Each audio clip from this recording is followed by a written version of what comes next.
Thanks all for joining. Thanks Rohit for the invite. My name is Karthik, and as Rohit rightly mentioned, I'm a entrepreneur, but mostly people know me as a blogger and an online marketing guy because that's been my forte. My camera is on the right side, so you'll see me awkwardly looking to the other side of the screen, but I'm actually looking to my screen on this side. So pardon me with that. So my name is Karthik, and I have a blog, moneykarthik.com. So just to give you an introduction, just a quick context, I've been into online marketing all my life, all my entire career, which was the last 15 years, basically. Started off as a SEO guy. And the last 10 years, I was working in the US for a couple of different startups, including Citrix, Happy Fox, Loan Now, and some other fintech companies. But at the end of 2017, I got kind of bored because I watched SRK's Swades, and I thought I should come back to India and do something on my own. So that's why I quit the Valley, and I got back to Kerala, which is my hometown. And I'm basically working out of Kochi right now from my home office, as you can see from the background. And I'm mostly into blogging. I'm also mentoring a couple of different startups, and basically in the world of online marketing. So you might be thinking how I'm qualified to take a session. Basically, online marketing has been kind of my passion. The idea of getting somebody interested in whatever you're posting on your website or whatever product you're selling, getting them to come to your website and taking an action and finally buying a product.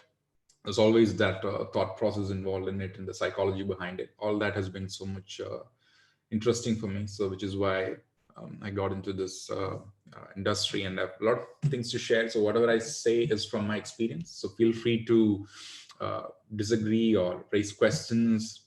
I'm sure most of you would have already attended a couple of different webinars because there's so many of them going on right now.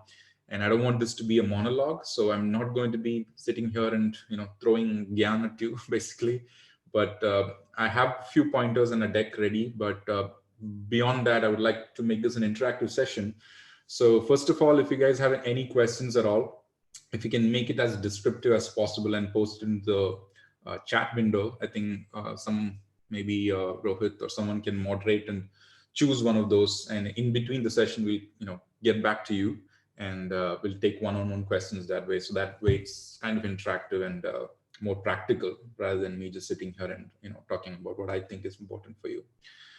So that's the format we'll be following today. Basically, I'll be looking into how startups can use digital marketing strategy and how effectively and how efficiently.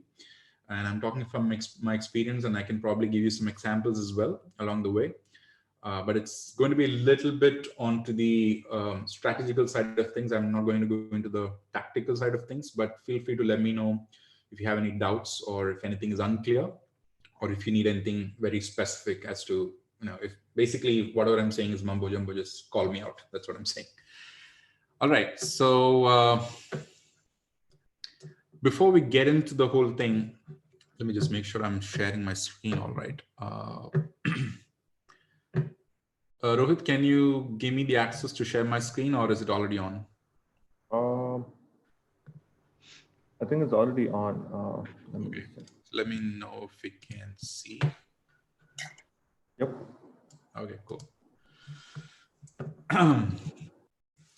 All right, so the introduction is over. So today what we'll be covering is basically 3 or 4 main areas of digital marketing. But if you pointed out basically how to measure if your marketing is working or not, because I work with different startups, and everybody knows about online marketing, everybody knows about SEO, everybody knows about how things work, everybody knows about Facebook marketing and all these different channels. But one of the biggest issues that startups specifically face is figuring out how to measure your marketing, as in once your founders or your investors come in and ask you, hey, what's going on with the marketing department?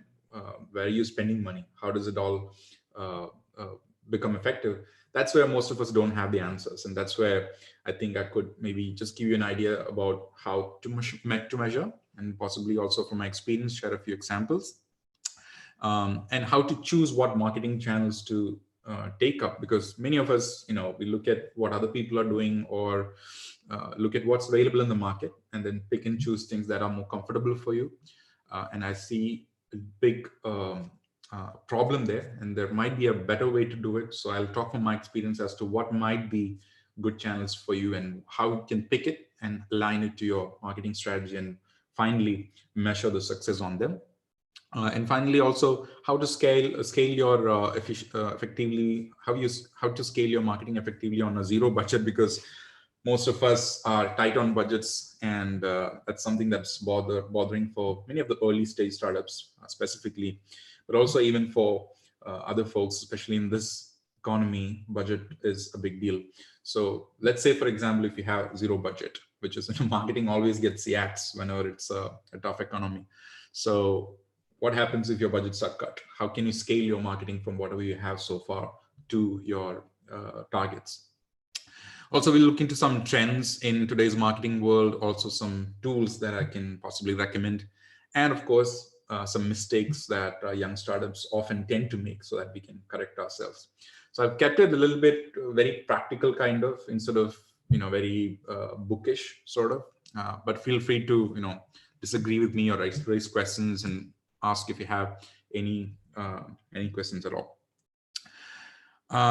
So the first part of the session is going to be about which marketing channels should you be using, what are the ones that are most popular out there, how should you choose them, what makes it, which ones would make sense for you for your startup, those kind of questions. So around marketing channels, basically. Before going into that, can we have sort of an intro, Rohit? I'm not sure how feasible that is, but I'd like to know as to, what are the kind of startups that we're talking about among the participants? If you have startups, is it early stage, or are you guys already doing a lot of marketing? So I think we can ask the attendees to type it down in the chat box so we can get an. Yeah, that'll be a great idea. Yeah. So everyone in the audience, if you could just type it down, what kind of startup you are with. Yeah. As in, like, which stage are you in? Are you early stage, or have you been doing marketing? Do you have any specific challenges in your marketing, or are you just getting started with those kind of information? If you can share, please. And I can see it here. Okay. So far, everyone's into early stages. Early stage, just getting started, not much into marketing. Okay. Digital marketing strat. Okay, that's good. 6 months old, 5 year. Okay, so most of us are in the early or in the growth phase, I guess. Great, awesome. Thanks for your replies. So yeah, I think for early stage startups, it's even more important and even more, what do you call it? Even more efficient if you get started with these kind of questions in the start. Because many of us, the mistake that we do is we just get into marketing with some kind of preconceived ideas. As in, I'm sure all of you know about SEO, which is kind of the popular thing in marketing. So we start with SEO because, because someone else is doing, or we know that if you do some magic on Google, then, tomorrow you can get ranks, or because someone asked you, are you ranking for specific keywords that are related to your product?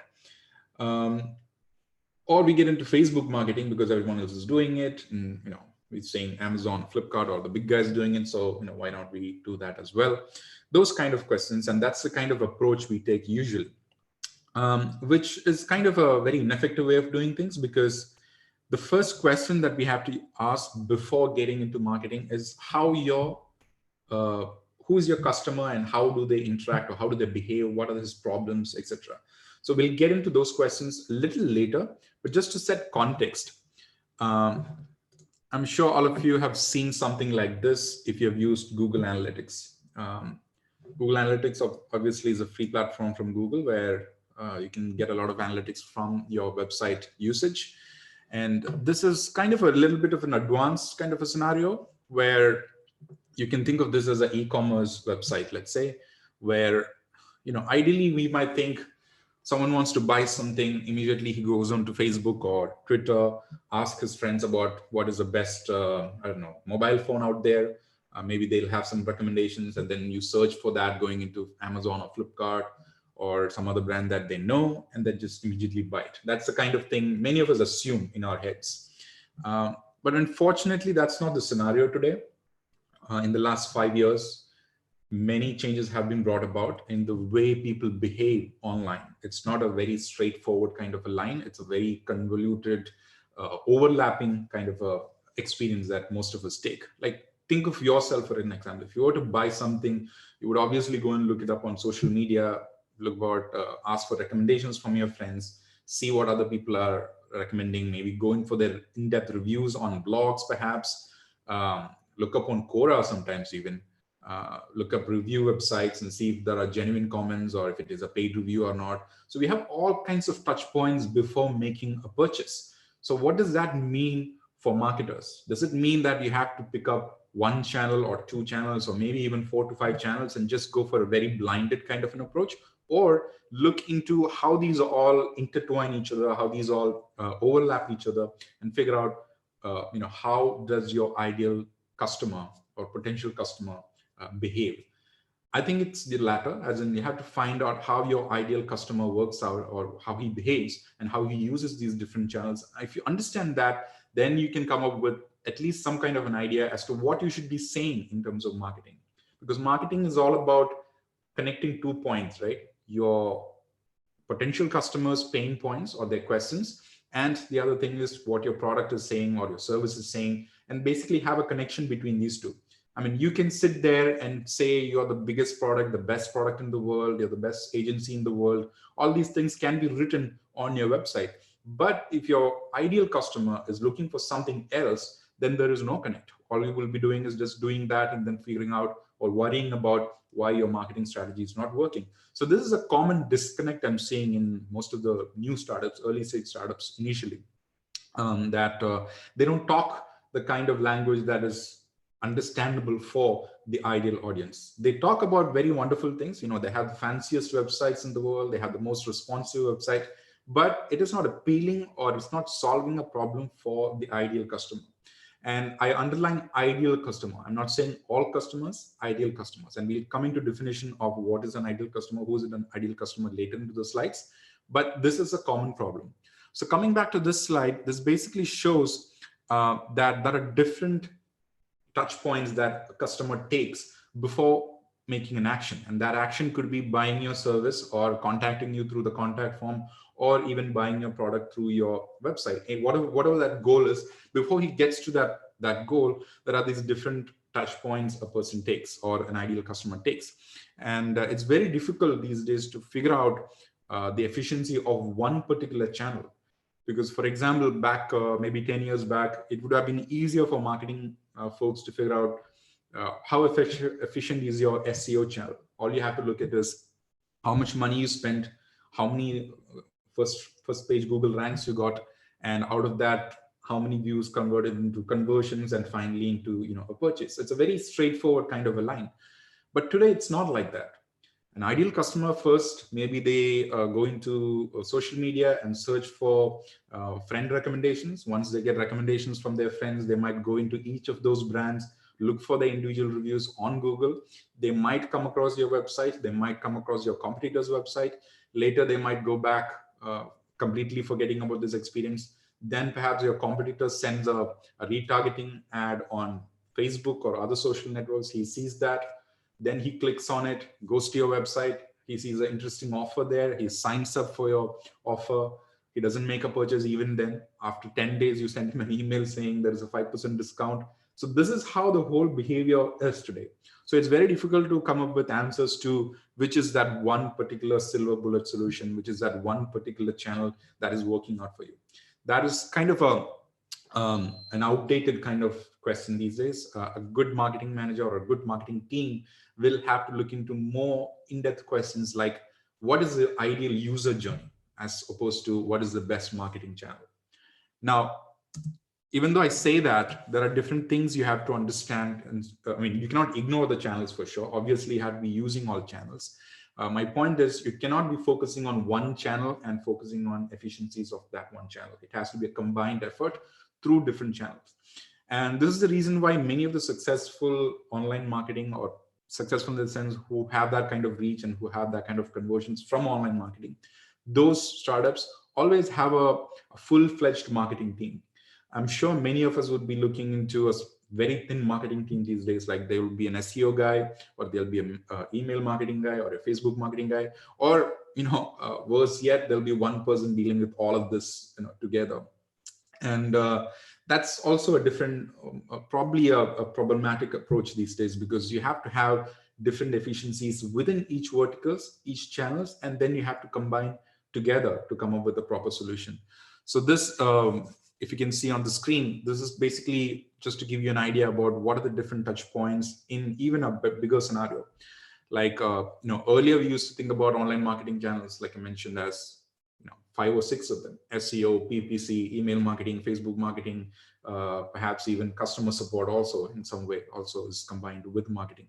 But today it's even bigger than that. It starts with even before online marketing. These days in the Valley, people are talking about how we can, like, you've seen, for example, Amazon Prime showing up their big hoardings on the NH, on traditional hoarding kind of media, which is very atypical of startups. And we are strong believers in digital, and we should only be advertising or promoting our products on digital, right? Like, why should we be paying someone huge money to put up a hoarding on the NH?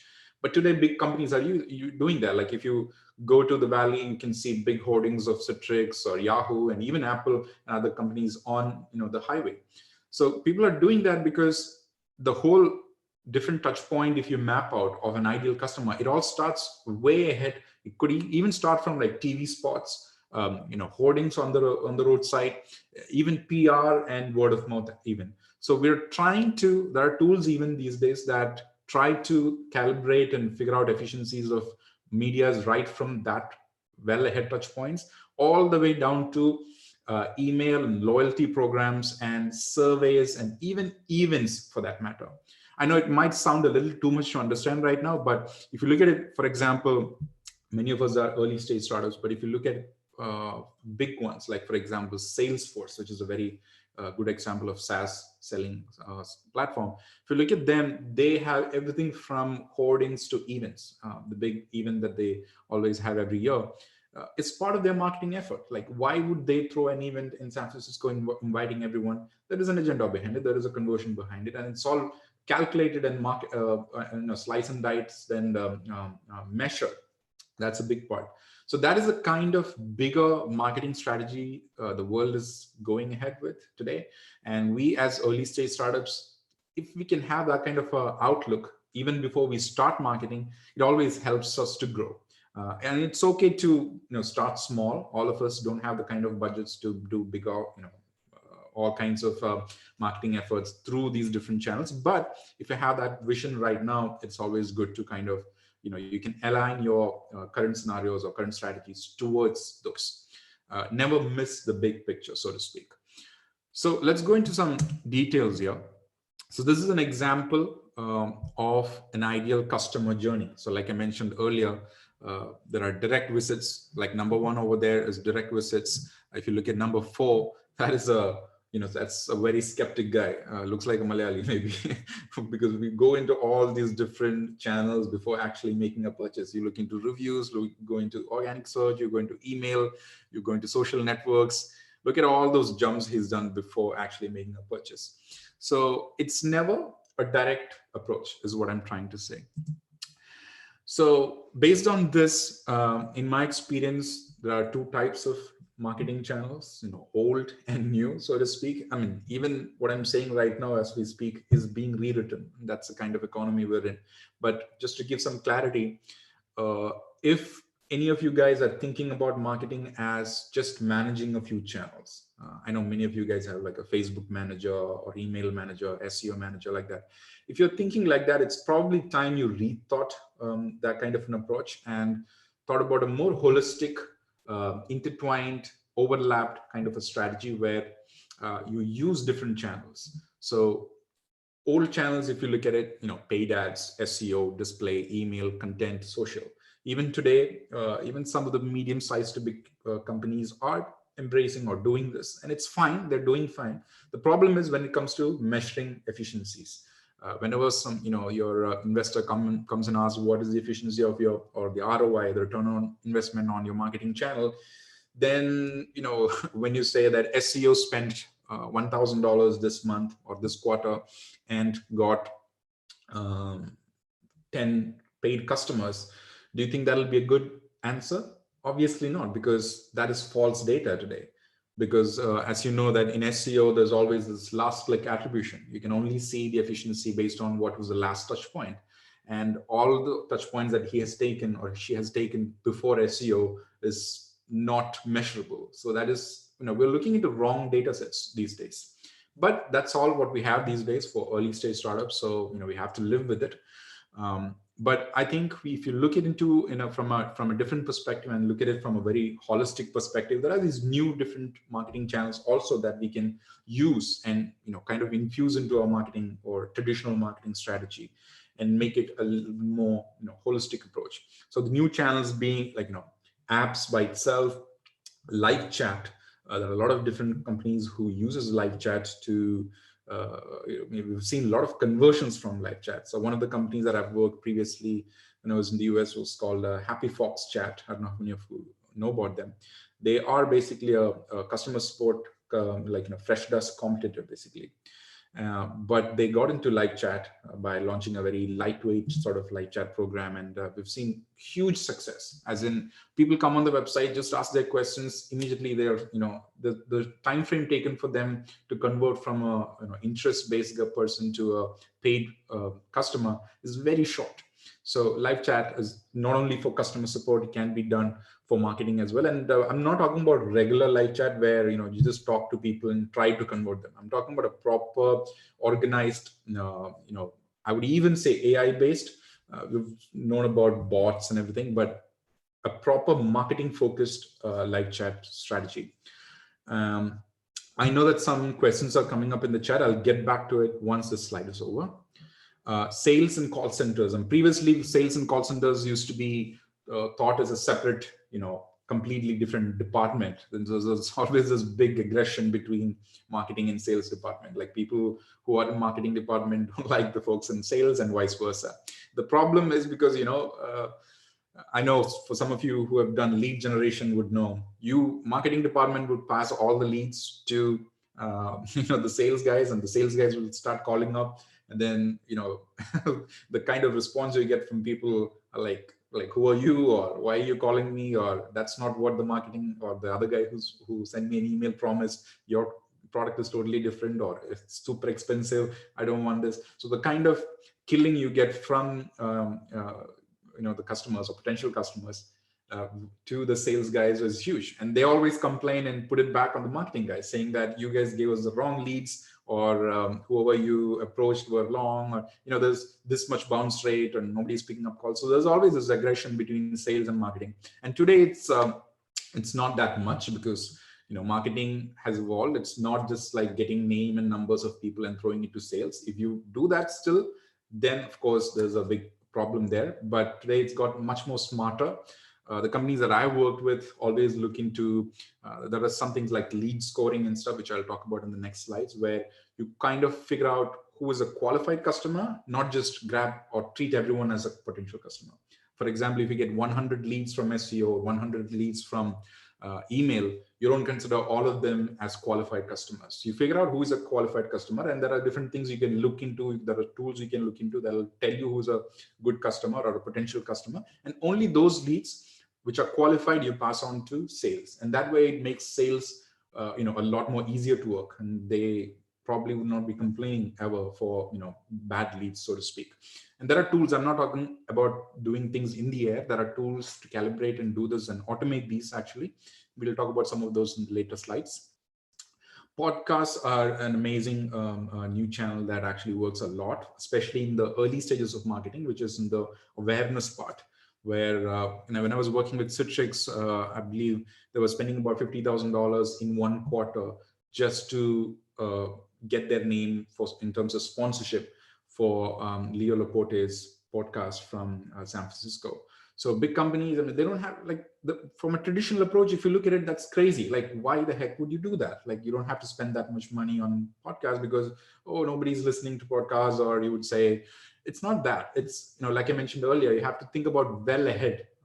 It's not just about having a website and people coming to your website being converted. It goes even before that into the awareness part of things. That goes around the hoarding part as well. Like where I mentioned, if you're driving to your office in the morning and you see the hoarding on the right side, there is a subconscious awareness created for your product there with just that imagery. Similar thing happens with podcasts as well, where you subtly infuse your products into the discussions on the podcast, and this can be done in very clever ways. But it's a very, very it generates awareness in a huge way, because the kind of listeners, the kind of people who listen to podcasts are closer into the, what do you call, quote unquote, I don't want to take names, but basically who are more engaged, or who are more likely to buy your product. You wouldn't find the common layman listening to podcasts. Only people who are little bit filtered into the process goes and listens to podcasts. So that is the kind of idea there. Micro influencers, I know most of you probably would have heard about this term recently.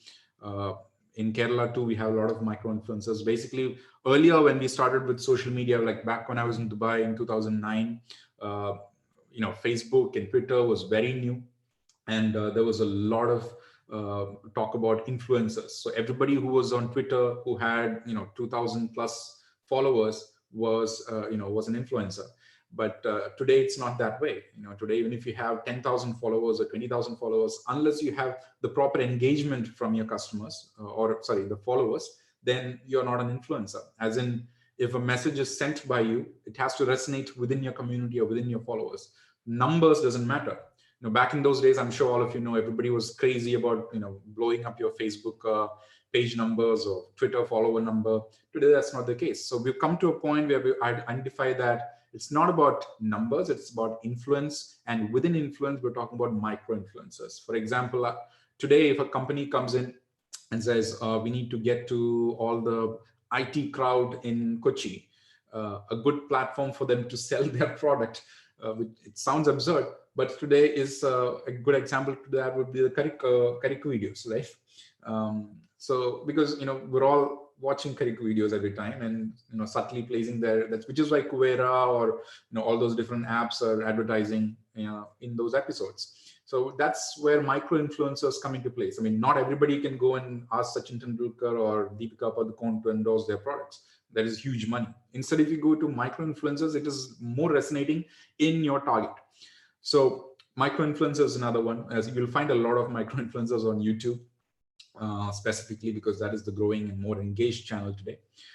Customer advocacy is something that I haven't seen many of the startups here, at least in India, but this part of the world practice it. But this is where you say things like, the whole marketing effort doesn't stop with just converting somebody into a purchased or a guy who handed over his credit card to you. Earlier, we used to think that that's the end of marketing. We thought, how to generate awareness, how to create interest, how to create desire, and how to acquire that customer, the AIDA approach, as it's called. That's where marketing used to hover around. But today it goes beyond that, because we have realized that somebody who buys your product even has more potential in him to refer his friends list to you, or talk about you to somebody on his Twitter or social media, wherever he could possibly. So that has to always contain beyond the marketing efforts. So that goes beyond, just converting somebody to a paid customer. It goes beyond that. So that's why today, big companies are looking for events or, loyalty programs or referral programs, where you say, okay, we understand that you bought our product, but if you refer somebody, you will find this with these hosting companies like GoDaddy and all that, where they say, if you refer somebody, you'll get 5% discount on your future invoices and things like that. So customer advocacy is also becoming a part of marketing today. Same things, referral programs is kind of similar to that. Exhibitions, events, and radio, and these, like I mentioned, the Cloudforce event, Salesforce's event, where companies are going even offline stuff, doing offline things like exhibitions and events, because they understand that most people, even though we think are online, no, there is also a part of people who are offline, who likes to talk to you, who likes to see you real. And for them, we have to get out and show in front of them, which is why we have fun events being hosted. And these days you see a lot of hotel chains and people like that doing a lot of events just to get their brand out, like big events, like big companies like Taj or even Four Seasons, and many of the hotels, even in the Kakinada IT Park, you'll see that are throwing up, free events for, and they'll invite these micro influencers also there, because that way they can get the word out about their brand. And these are exhibitions and events that actually make a big difference. Next time when somebody who participated in that event goes out and talks to someone, he'll say, "Oh, I've been into this hotel, and they're really nice. Their this particular feature is very good. They have a nice pool," or whatever. And then that's how the recommendations go. So people are understanding that. And I'm not saying that we should do this from a very traditional standpoint. For all of these, you have tools available, you have software available that can organize these, measure it, and help you automate this. And we'll get into that sometime later. Similar with radio as well. It's kind of similar to as podcast, but we're talking about a very different demography here. For example, one company that I was working for called Loan Now in the US it's a fintech company. Basically, you can get personal loans instantly in 5 minutes if you go to their website and log in with Facebook and give your bank details. The whole underwriting process is done in that 5 minutes, automated, and you'll get loan, like if you get $2,000 or $10,000, that kind of micro loans basically. But for this, our target audience was not, the educated folks who are, Amazon shopping or whatever. Our target audience were truck drivers in the US. And for them, there was no other way but to get to them. Radio was the best way, because they always listen to radio when they're driving. And it's a big community. So we chose radio. We had tried all these different traditional methods of marketing, but it got kind of, the money was going in, but money was not coming out. But the moment we switched to radio, which was a very unconventional kind of an approach, we saw that the awareness just shot up through the roof, and we could see it because we gave a special promo code on the radio. So whoever used that particular promo code, we knew were coming from the radio listeners list, and that's how we monitored it. And there is also a software that records it. But it actually worked. And even here in India, and specifically in Kerala or Kochi, we've seen good results with radio advertising. I'm hoping that it will go up in the recent coming up future. Okay, so before I move into the next slide, I can go in for the questions on the chat panel, perhaps. Let me look at it. So Sujit is asking, new channels, are they all applicable at all stages of startups? Product launch versus stable operations versus scaling? Also, what is the kind of effort and cost investment versus ROI for each of these channels, relatively speaking? That's a very good question, Sujit. The way I would answer that is, it's a very broad kind of a question. It's not easy to answer it with one particular answer. I think there is a lot of context that has to go in. To answer the first question, the first part of the question, are they all applicable at all stages of startups? Yes, all these new channels, like I mentioned, they are applicable at all stages. All stages as in not in the traditional way of defining all stages, but in the new way of defining. Like remember that big S curve kind of image I showed you earlier.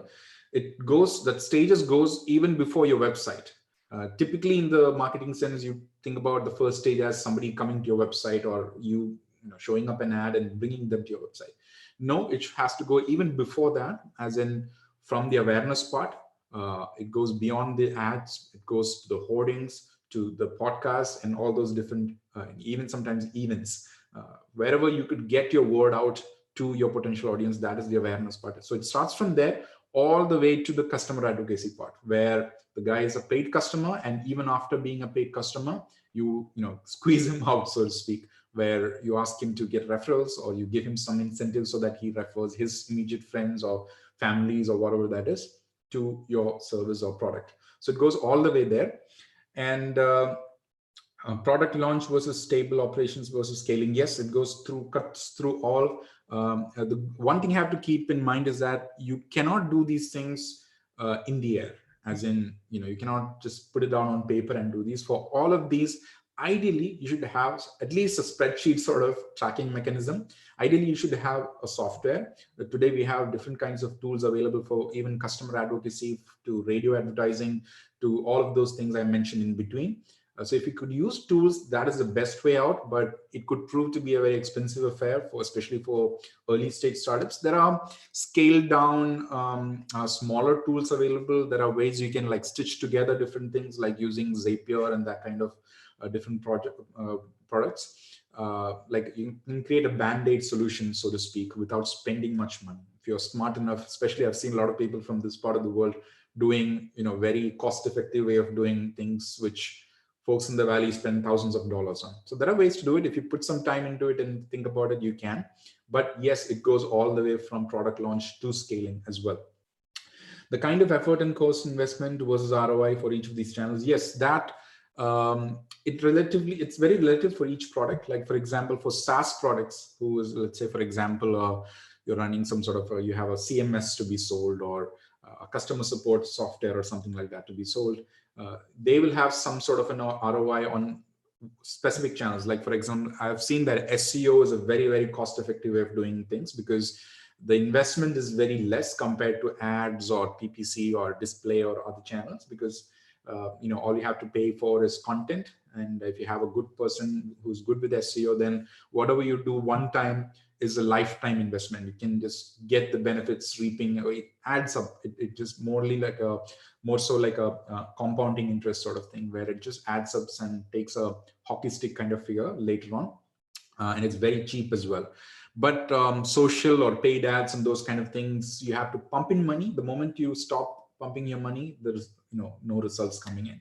So you have to kind of have a mix of all these different things. That was my whole point. So for a SaaS startup, you could say I can spend 70% of my effort and budget into SEO and 30% into just supporting it with ads and retargeting, those kind of things. But for example, someone else like let me take an example, like a food delivery startups. For them, maybe they'll have to go a little bit more into the awareness part of things. So there you have to put more energy into social, perhaps, like Facebook ads, targeting ads, maybe even radio or other offline events. So there the equation is different. The 70-30 I mentioned about SEO and paid ads, that is different here. Here you will have to go for maybe a 40% on PPC ads, another 30% on social, that kind of a distribution. So it differs based on the main thing, which is your customer journey. And we'll get to that in the next few slides. Customer journey, identifying your customer is the most important thing. Once you do that, you will know where to put your money. That's the kind of thing. Manoj George is asking, the problem with many companies is that they do not know the difference between the activities to be carried out by a marketing and sales department. Yes, that is correct. But again, you cannot just assume that. What you have to do is, again, like, we're not experts. The thing I've learned about marketing is that there is nothing written in hardline. That's nothing that stays forever. What Philip Kotler said, 20 years back is obviously obsolete today. So what Rand Fishkin talked about SEO 5 years back is obsolete today. What I'm talking today could be obsolete tomorrow. Because the thing is, the kind of behavior we are seeing with people it's just so much dynamic. Like, I previously would just directly go to Amazon and look for the mobile phone. Today, I'm not doing that. Today, I'm going into YouTube and searching for people who are doing unboxing and reviews. I'm also going into Twitter and asking my folks what to do. I'm going into my Telegram groups and posting a poll there as to which is the best mobile. So there are these different inputs I'm getting, and based on that, then I'll wait for another 10 days to see whether I'll sign up for the email marketing, and then I'll see if there is an offer coming, whatever possible ways, and then I make a decision. So this is changing. That behavior is changing, and marketing strategy has to change accordingly. That's the only thing. So it's basically a catch-up game that we're doing with the market. Hello, Mani. Pardon me if I could just stop you for a second. A few of our attendees have also posted in the Q&A section, so if you could check that also. Is that in the chat window or the Q&A? It's in the. Oh, okay. Let me just switch to that. Would you see it now? Yes, I can. Okay, all right. I'm clicking on it, but I'm not seeing it. Is it the same or? I think it's right next to the share screen. Okay, I can see it, but it's only giving me the chat window, so to speak, there. It's not switching me over to a Q&A chat window. Okay, I think I'll just read it out for you. Because the last one posted is from you, right? Hi all, please post your questions. Is that? No. That's the chat window. This is a different window. Just, I don't know if you can see it right now. Q&A, that's what it's called. Okay, hold on one second. Okay, I got it. Got it. Okay, so there, Anonymous is asking, what should be the strategy for emerging startup in marketing field, also in terms of market penetration? Yeah, that too is a very broad question. The way I would approach it is, number one, Mahatma Gandhi was always right, customer is king. So you have to figure out who your customer is initially. Many of us, the mistake that we make is we make assumptions. We make assumptions that even before making or launching the product, we don't think about the customer. We think that this might be. Like, I know a lot of friends who jump into startups thinking that, okay, let's target all the IT crowd in, Kakinada area or Kochi area. That is the foolish thing to do. And I'll get to that in the next few slides. But to answer your question, finding out who your customer is, what his pain points are, what his user behavior is, what his journeys are, that is the only thing that you need to know. And then based on that, you tailor your marketing strategy. That's how you do it. Same thing for penetration. Like, you need to know where this guy is hanging out, right? And only then you can go and make that introduction. I'll take some examples maybe towards the end of this presentation. Francis Joseph is asking, freelance trainer and mentor in strategic innovation, design thinking, strategies. What marketing channels do you recommend for this service? Yeah, for trainers, mentors, strategic innovation, design thinking, I'm thinking, you have a lot of information to share, right? Like, you are somebody who can, you don't have a product as such. You yourself are the product. And I mean, pardon me if I'm wrong, but I'm assuming that you have a lot of, services as in mentoring and those kind of things going on. The best thing to do would be use all channels where you can give away your data for free or your information for free. One mistake many of us do is, I have the secret recipe of training, or I have the secret recipe of marketing. I'm not going to tell anyone unless you pay me, 5,000 rupees or come to my event and paying, 1,000 rupees for ticket. That is a big mistake we all do. You will be surprised that if you just open up your information through the channels, it could be YouTube, it could be Facebook videos, it could be a blog post even, or being on social with smaller, even TikTok these days. I'm sure many of you know about EduTalk, which is the education part of TikTok. These are the new channels coming up. So if you give away your information for free, I'm not saying everything, be clever about it. Whatever you could give out, it's just like giving a demo of a SaaS product for free. You give it out for free, the reach just explodes because you're on all these different channels. You're on YouTube, you're on Facebook, TikTok, and giving away this information for free. People find it enticing. It's a natural way of filtering people. Then, whoever sees it, maybe 10,000 people will see it. But out of that, there will be that 2,000 guys who are interested in your product. Then they'll go, oh, well, let me check out this guy, come to your website, sign up for your newsletter or whatever. Then out of that 2,000, 1,000 will not be replying to your emails or anything. Out of that 1,000, there's always that industry standard 4% conversion. And that's how you get that, 4% conversion out of that 10,000 people. So the best marketing channel is the best, whichever that'll connect with your target audience in the closest way. So I'm assuming YouTube and all these different channels where you can share information or content for free. Manish is asking, is podcast relevant channel right now in India? It is. You'd be surprised if you go for Google Trends and see the podcast trends, and also just do a simple search on Twitter, especially in this situation where people are in lockdown, people don't know what to do. It is, I think, will be becoming a big one in India. It's not big. I won't lie about it. It's not big in India because mostly podcast listeners listen to podcasts on commute, especially in the US. That's where the most of the traffic comes from. So when you're in traffic, you listen to NPR radio, which is kind of like the all India radio there, or you listen to podcast because you're zoned in and you listen to one specific topic for a longer period of time. And that is not a behavior that is as big as it is in the US and India, but you will see that in cities like in Kochi, I would say, yes, Delhi, Mumbai, you will see there's mostly the IT folks or guys who are using this because there's a little bit of filtration there. You have to use a particular app and everything. Streaming has to be there. So it's not mainstream. Like if your target audience is rural India, of course not. Podcast is not. It is high up, but it is becoming. Excuse me. I think it's more of a the kind of resonance, the kind of reach you would get, the kind of recall you will get is huge. So if you put up an ad on radio, you have 10 other guys who are competing for that spot. As in on podcast, if you suddenly put do a product placement, the kind of reach, the kind of belief you're imparting into your potential customer is big.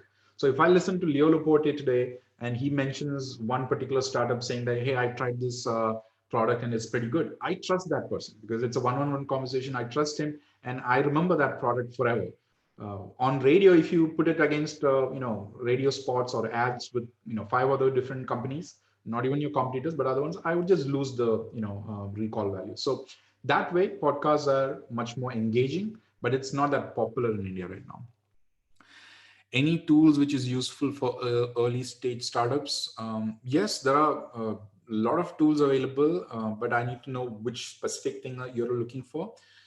If you Google for not Google, if you go to moneykarthik.com/tools, you will see there's about 125 tools that I've categorically listed in each of these different sections. So email marketing, there are 10 tools. In SEO, there are 10 tools. In every other different marketing section that you can think of, there are different tools that I recommend, that I've used and recommend for. You can check that out. But tools are something that all of us have to be updated with, because what works today doesn't work tomorrow. So I'm someone who was very fond of trying out different tools, and I keep updating that particular page. And also I recommend many in my social networks also. So if you're following me anywhere there, you'll find a lot of recommendations coming in.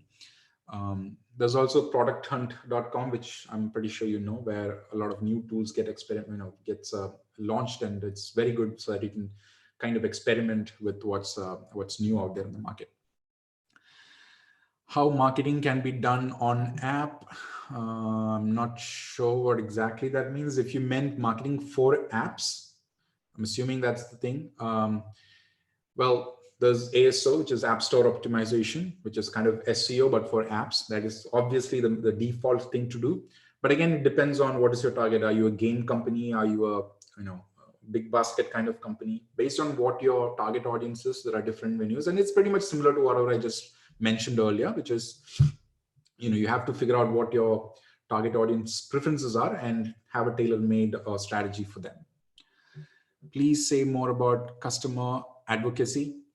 Well, there's a lot to be told, but in a gist, basically what it is that you're not ending your marketing efforts with just a paid customer. So previously, 10 years back or 5 years back, your whole marketing team was only focused on getting leads, converting them to paid customer. That's about it. You don't talk to anybody else in the company. So today that scenario has changed. Today, what you have to do is, after even converting him to a paid customer, figure out what is his usage, like how often is he using your product. So for example, let's say you are a food delivery, let's say for example, like Pudichora kind of in Kochi, there is one popular one. So kind of like that, if it's a food delivery startup, then figure out how often he's using it, which days he's using it, what is his average spend. And then your focus is on upping his spend. How can we ask him to spend more? So is there additional services that we can pitch him? Can we get referrals from him? Is there ways to get more referrals from his friends or family or colleagues? And can we incentivize him to do that? These kind of questions get asked, and there are tools available. I can't recall right now on top of my head, but there are different tools available which will enable you to do this. For example, there are something called Google Perks, which is kind of like within a company. Google itself uses it a lot, where They have these surveys and NDA based certain test procedures that you could be part of from Google. And if you take those tests or if you take those surveys, then Google pays you with certain, like, coupon code from Macy's or from Walmart, those kind of, bonuses, so to speak. And you can choose that from a particular platform online. So this is part of customer advocacy, where they keep you engaged by throwing you these small carrots, so to speak.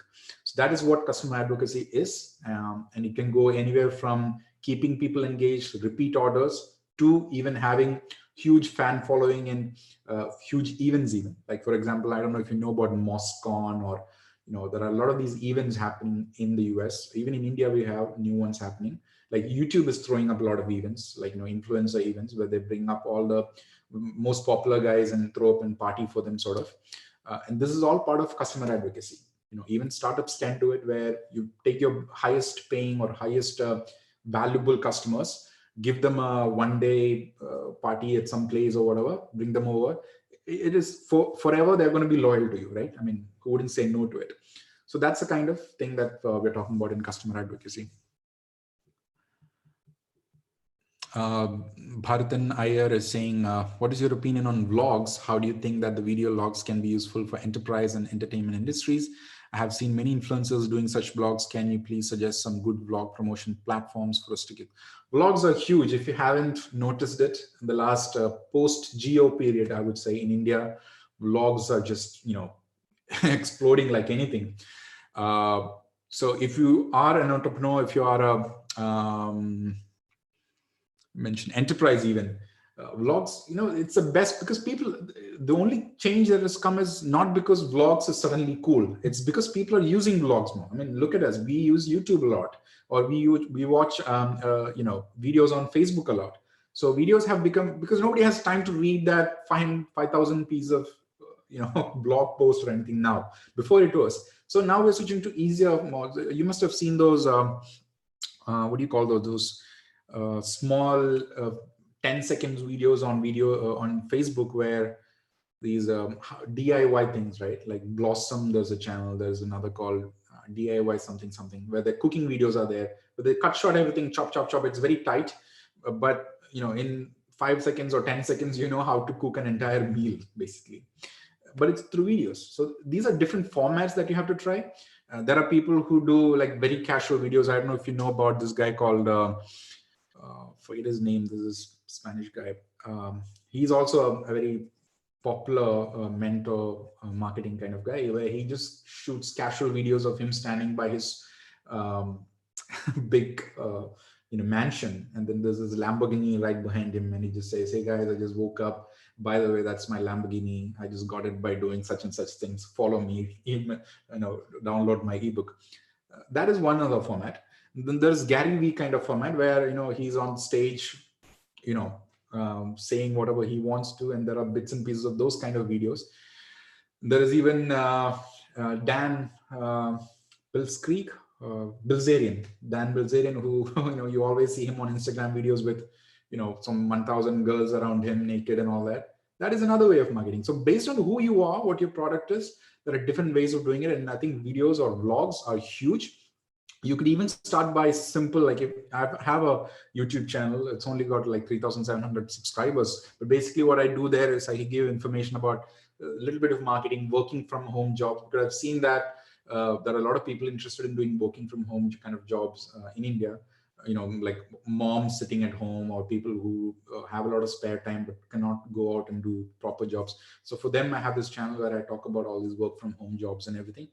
It's getting a lot of attention. I'm getting like people from rural India, like somebody in random part of Madhya Pradesh asking me which tool should I use, which domain should I buy, should I use GoDaddy, and these kind of things. So yes, vlogs are huge in my opinion. I think it's just going to blast off. I mean, it is even late, I would say, to jump in right now. But if you want to jump in right now, figure out a nice format that actually appeals to your audience, and then just scale it. Don't be shy or anything. Just do it. Okay, Mani, I think we can carry on with the slides and then come back to this. Okay, cool. Sure. Can you see my screen? Rohit, are we on time? It's 12, so we have like 1 hour, or what is it like? You think we can go until 12:30? Okay, fine. Okay. All right. All right. So next, let's talk about who are we talking or who are we targeting to or marketing to. So we talked about different channels. Next, or I think the most important question is more than the channels, who are we marketing to? As in, who is your ideal customer? And whenever I ask this question to people, especially startups, young startups, they always answer with a very vague question like all the youngsters in Kerala, or housewives in India, or IT folks in Kakanad, things like that. Or if you're an enterprise, then you'd say all the um, young startups, or something like that, which is again a thing of the past. I mean, if you have that kind of approach, then your marketing strategy cannot be sharp, because then you wouldn't be able to answer questions like what tools to use, what is the ROI on a particular channel, which channel to invest in. You wouldn't know it, because there's a lot of things in gray area there. So for example, if you're, let's say, a food delivery again company, and if you're saying all people in IT park, all the IT parks of Kakinad, that is a very high level kind of targeting. It would have worked previously if your marketing limits to, let's say, just posting ads on newspaper like Malayalam or Manorama or Madhubhumi, and you put a first page ad on everybody come to my website and buy food delivery. If that was the case, then okay, it works. But today that whole scenario has changed, right? So today we need to know a little bit more about your audience and who your customer is, even to the extent of finding out what is his behavior online. So today we have something called as um, so before I jump into that, just defining the new kind of customer. It's a specific user who belongs to a particular locale with so-and-so buying capacity, who's of a particular gender, who is friends with those kind of people, who's part of those kind of clubs, and who has those kind of social behavior, even to that level. I mean, if you have been worried about privacy as marketing folks, show the middle finger for privacy, because it doesn't exist. We know that. So all kinds of data is available on Amazon or Facebook, and you have to drill and use that kind of data to have very, very precise kind of targeting. And that's what we're talking about. So we need to know or answer questions like, where do they hang out and what do they buy? What is their problem that we can solve? If you can answer these three questions, you will have to map down all those small specific questions that I mentioned earlier. And that gives us a better picture of who your ideal customer would be. And for this, in marketing terms, we call it as personas. I'm pretty sure some of you would already know this. Personas are basically imaginary ideas of who your ideal customer would be, not just saying everybody, or all women in Kochi, or everybody in India, or students in India. That's not the kind of thing. You have to make assumptions. Like, for example, in this example, you can see we call him marketing Mark, where his age is always between 26 to 35. Gender is male. His marital status is single. His education is bachelor's. His readability is from grade 13 to 15. I'll talk to you about what is readability there. But his career type is he's steadily employed. He's in a senior management role. His income ranges from 71K to 100K dollars every year. And then you have a definition of him. This is how he behaves. This is what appeals to him. These are the kind of products you use. So the kind of details we have lets us make assumptions more about what he might like in our product and what our marketing message should be. So readability from grade 13 to 15, I said. What that means is readability is nothing but if he reads a copy, how well he understands it. So if it is like a smaller number, like 3 to 5, then that's a whole different game where you have to explain or write more details about your copy to be able to understand. If it is 13 to 15, that means he's a little bit more, he knows the stuff. You don't have to explain too much. So this kind of thing helps in your marketing copy. So tomorrow, if somebody is writing, or your copywriter is writing a copy about your ad, or your Facebook ad, or your hoarding, or whatever it is, you will tell him that, hey, make sure your copy is targeted to Mark, and his grade in readability is 13 to 15, which means you don't have to explain about what my product is. Like Apple would say, very simple, right? Like, think different. That's all you have to say. Most of the times what we do is, in a marketing meeting, whenever you have to decide on a ad, there's always this fight. And that's why you'll see, smaller companies who doesn't have that kind of vision will always, cram in all kinds of stuff like, we are the best so-and-so startup in this world, offering this amazing product for this much rupees, which nobody else is giving. You basically just being very desperate and cramming in all these details because you don't have the vision as to who your ideal customer is. You don't know who Mark is. You don't know what his readability or his understanding level is. You don't know what product he's using. You don't know what his buying behavior is. So if you have all these things, you can come up with very sharp marketing copy like think different, because for Mark, that is what appeals to him, not the price of the product, not where you're located or whether you are the best product or not. He knows whether you are a best product or not the moment he lands on your website. Doesn't have to even try the product, but what appeals to him is what matters. So the idea of having these personas is, like I mentioned initially, marketing is all about meeting those 2 points, point A and point B. Point A is your ideal customer's problems or where he is, and point B is your product itself or your service itself. And the marketing basically connects these two in the shortest possible way. There are different ways to do it, the long ways and the short ways. So if you have these things, this is your ammunition. So if you know who this person is, imagine like you're going into a big party and there's like 10,000 people there. You cannot just go in and give your flyer out to everybody out there. You'll be the idiot out there in the party, right? So you don't want to do that. You have to look at each person and know, okay, this, like, for example, you're a food delivery guy, look at one person, you should know that whether this guy is ideal for pitching your product, and only to that person you will go and tell about your product. That's the kind of precision we need. And for that, we need personas and these kind of very, very elaborate kind of assumptions, and also data that tells you or defines who your ideal customer is. Now, personas will only get you started because these are all assumptions. Now, with this marketing mark idea in your mind, you will start doing your marketing copies, making your website, doing your social media strategy, creating your videos. And after, let's say, 1 quarter, 2 quarter, you have to see whether this is actually working or not. And if marketing mark is not working, you have to look at your data and see what went wrong. And that's how you improvise and scale. Not saying that you have to stick to this, but this is how you sharpen your marketing strategy. It always gives you a better or a precise way of doing things rather than a very blunt kind of an approach. And who is an ideal customer? That's a bigger question, right?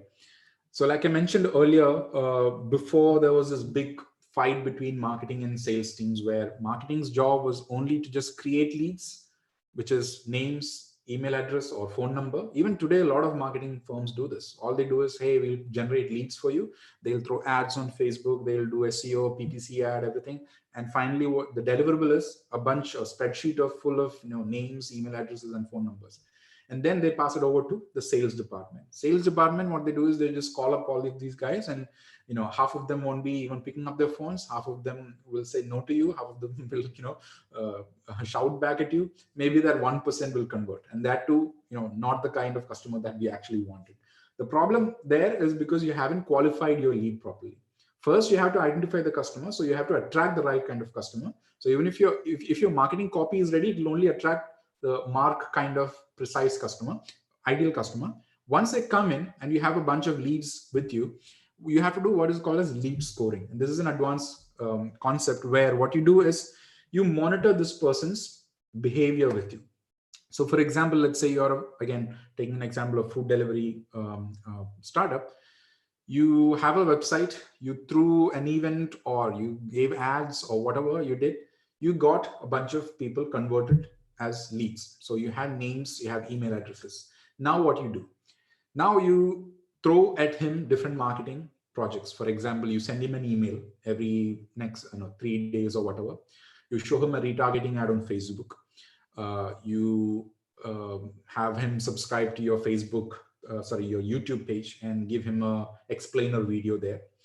You monitor these activities of him. Okay, you monitor whether he's opened your email or not. So if you're using MailChimp or any other email tools, you will know whether he's opened, whether he's clicked on the link in the email. So all these different points you will be monitoring, and you will give points for each of these activities.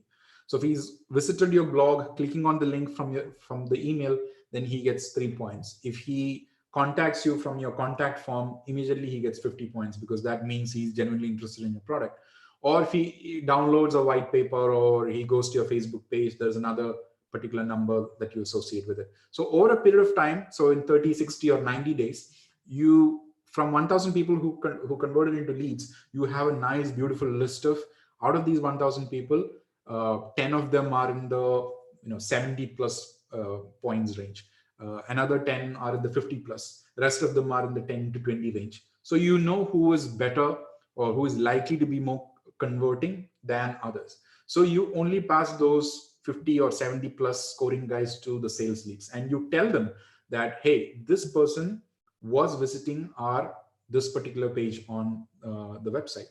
For example, there are marketing automation softwares available like Salesforce, kind of the Marketo or HubSpot, or there are different tools available which will tell you which are the touch points. Did he open an email? Which email did he open?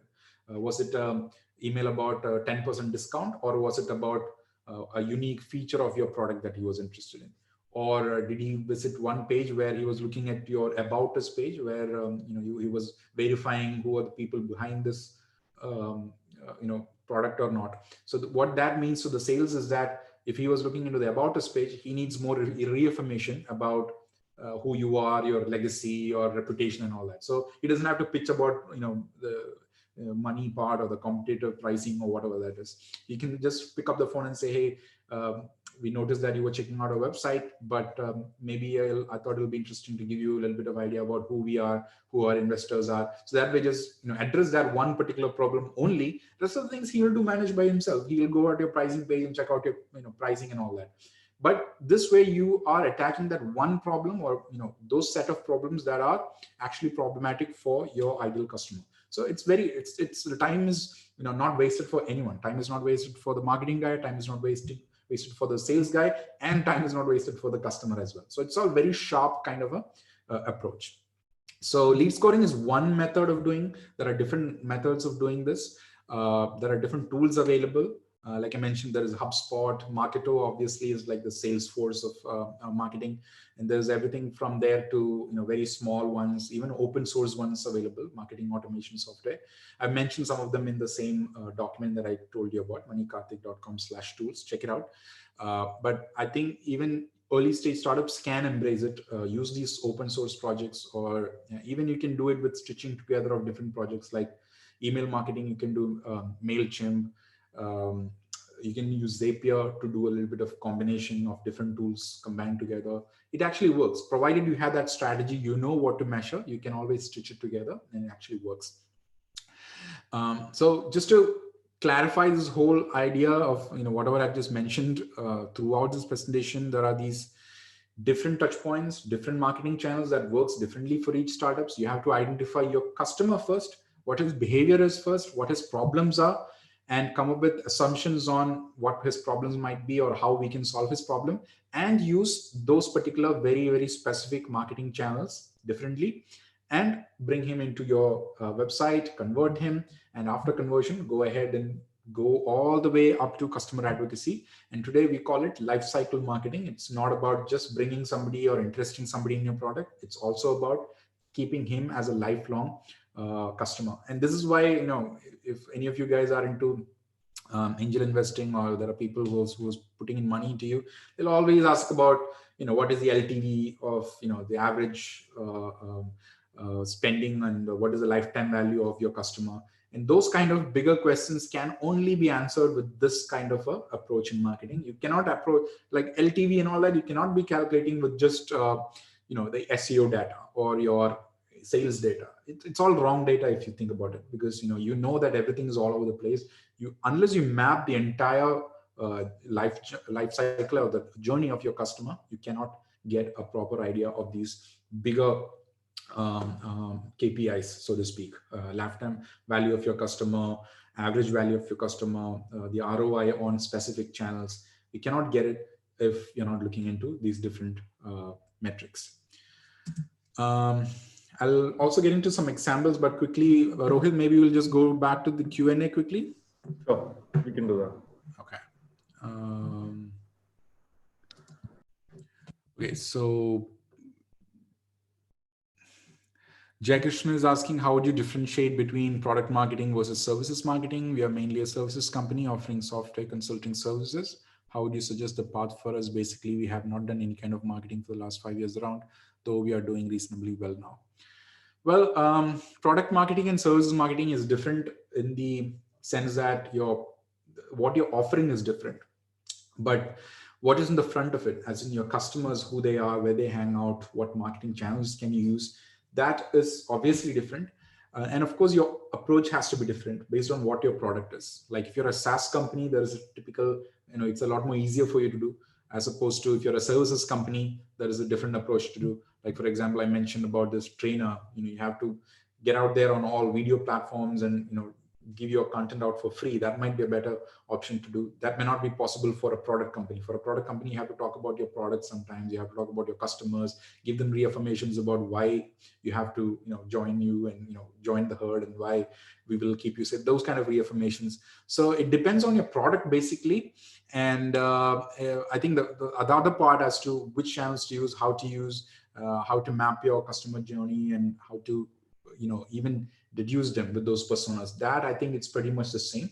It's only the latter part, the final parts of your life cycle marketing, that is kind of different there. What are the marketing channels you will recommend for a waste management startup? Oh, brilliant question. That reminds me. So I have this pet project called backtoindia.com, which is something that I started when I quit my job in the US and I got back to India. And that actually took off in the last 2 years. And one gentleman from Hyderabad who was working in the Valley, he quit his job and now he's into waste management in Hyderabad. And I'm assuming that you are in Kerala, but if not, I mean, that's amazing that you're doing waste management. Well, the channels you could use is, again, it's a little bit boring there with waste management. You cannot be fun with waste management, but you could be, even if you wanted. So it actually goes back to how you want to be presentable, right? Like imagine you're going to this party. Would you be comfortable just giving away your flyers to everyone saying, hey, we are a waste management company, come to us? No, right? Obviously, there are pain points. So you have to identify these people who are struggling. Like, for example, this gentleman from Hyderabad, they are focusing on gated communities in Hyderabad. So affluent, NRI returned, or affluent in the community, society kind of folks who are living in a gated community, 3 BHKs, 4 BHKs, so to speak, who have disposable income, who have trouble disposing their way, who are committed to a proper disposal of waste. They are a good customer base for them. So they started marketing services, marketing channels to target just them. They did also partnerships with other apps like delivery apps, food delivery apps, and other, like, I don't know, in Kerala, if we have, like, there are these maid, urban clap kind of services where you can hire a maid over app and all that. So they collaborated with those apps because, somebody who uses those services are likely to use their services as well. So they did that, and that worked out really well. So you could actually think about along those lines. Then I have to obviously know about your product to know more about it, but maybe we can take it offline. Lukman is asking, Campaign Hero is an app to automate social media marketing or so. How would you see it? I tried installing it once, later uninstalled. Do you have any say on such apps? Yes, social media marketing, there are a lot of apps available, but there are different levels of it. There is everything from very simple ones to just scheduling your social media posts to ones that actually looks at people's sentiments or tells you what the sentiments are by looking at comments on your pages or the replies for your tweets. There's a lot of AI thing happening these days. So there is this whole spectrum of social media. It's not just scheduling. It starts from scheduling. Like there are tools like Buffer, sort of, which lets you schedule your tweets and just one-way broadcasting. And there is on the other side, folks like even HubSpot does a little bit of that. But there is this one amazing company, I believe the name is Meta Waters, I believe. Forget the name. Pardon me if I get the name wrong. I can tweet at me or email me. I'll tell you what it is. It just looks at your whole sentiment and tells you whether you're doing it right or wrong. So basically, politicians use that a lot to see, what is the overall sentiment on social media. You could also use it. It's a little bit on the expensive side, but Campaign Hero kind of tools, yes, it actually saves a lot of time. You can automate a lot of things with it. Check out that page I told you that I mentioned about the ones that I use and I recommend. There are some very lightweight ones also, which are not very expensive, that does some very cool things, and I keep an eye for those and mention them in the page. So check that out. Another question is how to do event marketing on app like we get to see on third-party app. It doesn't have to be on the app all the time. You could even do it offline. But if you were to do it on app, these days it's super easy, right? Like Meetup has this amazing app where you can just have these different events going on all the time. Even there are people who do it on Facebook with Facebook events. So you don't have to don't think about it as, oh, now next let's buy an app and next buy the biggest event marketing software out there and do it. No, it doesn't have to be that way. You can start very small with even the free ones out there. It's all about what you do there and what are your deliverables. Is number of attendees your deliverable? Then focus on that. Is number of conversions your deliverable? Just do on that. One example I can give you is like my son, he got an invite from his school one day last term, saying that he has been chosen to participate in an amazing physics event, science event, so to speak. So he was very delighted when he came home and he told me that, hey, I got selected and all that. He never misses a chance to brag to me. So he said that, and I said, oh, congratulations and all. And he said, look, this event is happening on this particular date in this particular hotel. I'm invited, let's go. So I took him there. I went there. There was like some 1,000 kids from all schools around Kochi, and they were like spilling out because the hall was such small. And basically they were telling everybody that this is a special event, you come over and you have been chosen. That's the kind of words they use. So that's an amazing marketing strategy. These people, even the teachers fell for it. Teachers were like sending out emails to kids saying that you guys have been chosen for this. And once you reach there, it's basically nothing but they are basically selling for their courses. It's a sort of a, I don't want to take names, but it's a institute for kids basically. So they were doing one general session there. They're bringing in every kid from every school possible, and then they'll take their write down their names and numbers and everything, and from there they'll ask a few questions, and those who answer, they'll make them feel good and everything, and they'll say, oh, you've been chosen for the next stage, which is, by the way, where you have to pay 5,000 rupees for the course. So there are people who do it that way also. So you can think along those lines and be actually very clever about it. A specific question, if I may, I'm planning an MVP launch of an India-focused platform shortly, followed by a market launch in 2 months' time. A global launch of the platform is planned after the product stabilizes, maybe in 7 to 8 months' time. Does it make sense to do a product and launch now, or does it make sense to hold this till just before the global launch? My question is from the context that product and viewers are mostly global, and hence it may make sense to do the PH launch. Yes, PH, I'm glad you asked me this. I wish if I knew who you were, but I see that there's a lot of activity with the product hunt community in Kerala also. There are these WhatsApp groups I'm part of. Let me know if you want to be part of it. I don't know if you're the person who's running it, but product hunt is amazing. I've had success with it previously. I've written an article about how I did it for Happy Fox. It's on my Medium page. You can check it out. What I've seen with Product Hunt is that these are the early adopters. These are the people who will just rudely criticize your product and give you the amazing feedback that you won't get from like testers or your actual customers. Because these are people who might be your competitors, who might be in that same domain, but you'll get a lot of amazing feedback from them. So more than the popularity part of it, this kind of feedback is very valuable with Product Hunt. And yes, it makes sense to do a global launch, I would say. And prepare well for it. There are numerous articles. Even I've written an article about how to prepare for it, because there are a couple of things you can do to, like, I don't know if you have the time, but with Happy Fox, we did an elaborate launch where it was the chat product, Happy Fox Chat live chat product. And what we did was somebody, when I had the pre-launch period going on, somebody just hunted it without my knowledge. And I had to, call up the owners there and say, hey, somebody submitted this by mistake, so please remove us because we're not ready.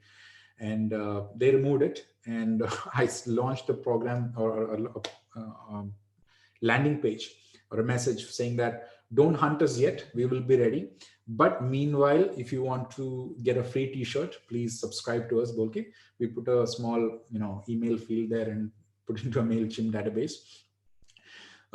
In 3 weeks, 4 weeks, we got about some 400, 500 people signed up for the free t-shirt. Every time we give a free t-shirt, there'll be people jumping in, but then we filtered through, we contacted them, called them, and figured out who these people were. If they were an active Product Hunt user, that is, if they have hunted previously, so we'll go and check out their profile page and everything. If they have hunted previously, not a newbie, if they have hunted previously, if they have a history, we put them on a separate list. So by the end of 3 weeks, once we were ready for the main launch, we launched it, and we sent out an email in batches to all these people who had signed up and who were active users of Product Hunt. What happened was, in the first 24 hours of launching, we got a very good, decent way of getting votes. Obviously, you cannot ask them to vote, only ask them for comments. But we did that, and I think HappyFox live chat, I think until last quarter or last year, was the highest ever voted live chat product on Product Hunt. It was hunted by Kevin William David. I don't know if you know about him. He's an Indian guy. But he was a friend of mine, and we did. It wasn't like many of the Product Hunt launches you do. It's not like you just show up and then suddenly people start voting you. There's a big process behind it. I'm sure you know about it, but do it that way and in a global way. All the best. Let me know if you need any help. Always willing to. Hi, sir. Could you please suggest marketing techniques for early stage education startup? We are mainly concentrated for developing creativity and life skills along with conventional system. That is again a very broad question. I won't be able to answer. I don't think it's fair for me to just give you a vague answer like, oh, do this. No, it depends on the product and your customers, like you mentioned. But assuming a few things, that you're into education startup, it might be some kind of online learning, that kind of thing. There are a couple of different people, again, from Kochi itself, doing it successfully, I would say. I believe it's called Mindtree and all that. Again, identifying your customer base, whether it's kids of what age, those kind of questions has to be asked. And if you get those things mapped out, create a persona, and then figure out which platforms to go for. That actually makes sense. So I don't think I can give you any in-depth answer there without those touch points. Manoj is asking, isn't this called profiling? Yeah, you could say profiling as well, but that's kind of a harsh word, so to speak. Like like TSA profiling. It sounds a little bit intruding into your privacy. So I think personas is a better way to do it.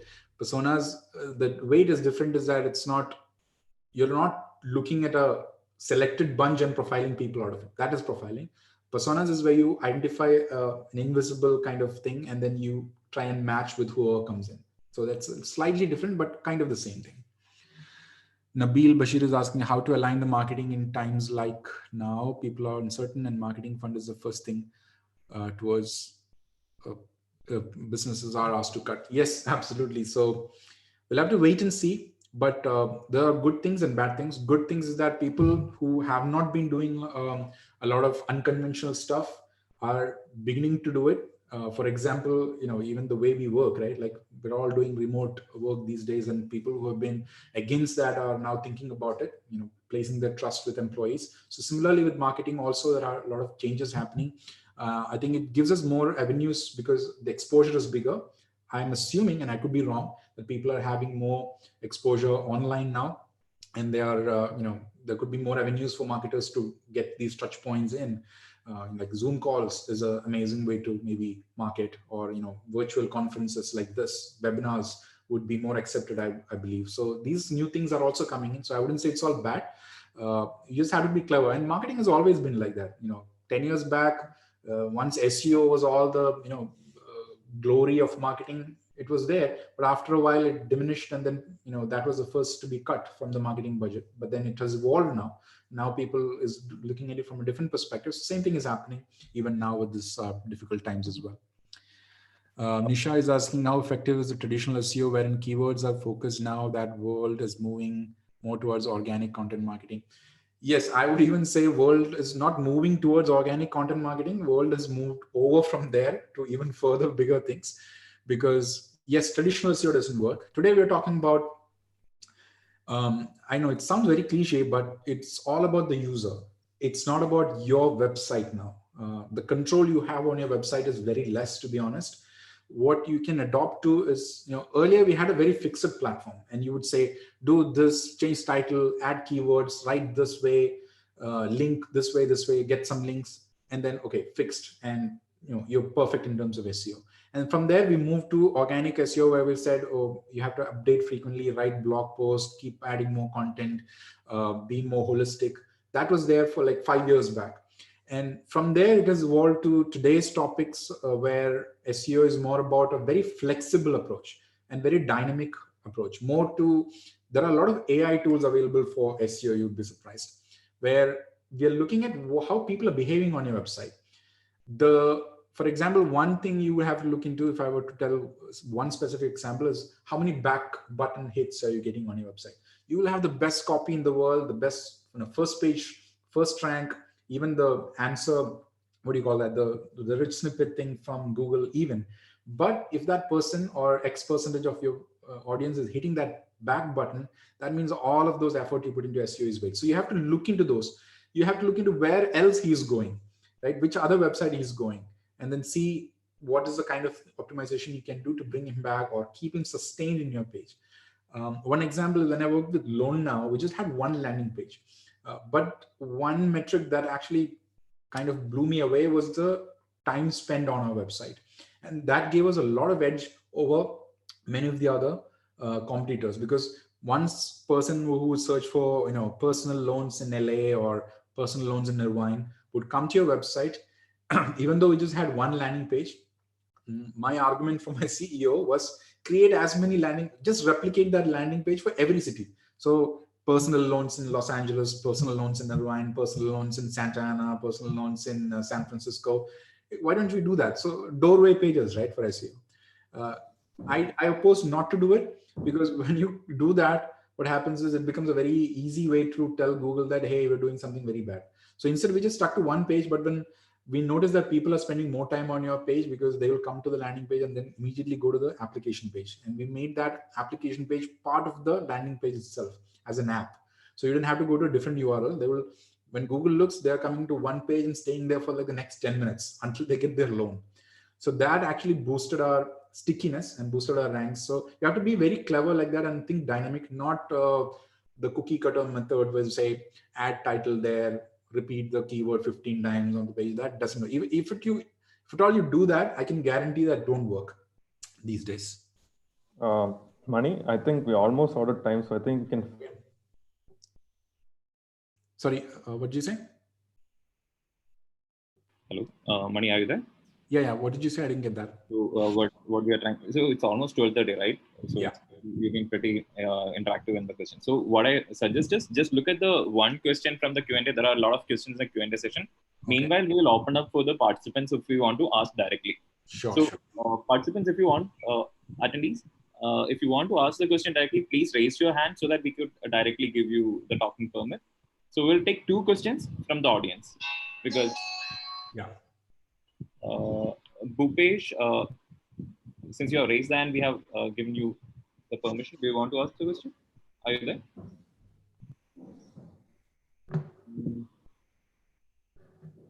Meanwhile, Mani, please pick a couple of questions from the Q&A so that you can answer this. I mean, whichever you think is more relevant. Okay. Because of the paucity of the time. Okay. Yeah. Bhupesh, are you getting on or? And Mr. Jaykrishnan also. Jaykrishnan, are you there? Jaykrishnan, please ask your question. I think we have unmuted you. Please go ahead.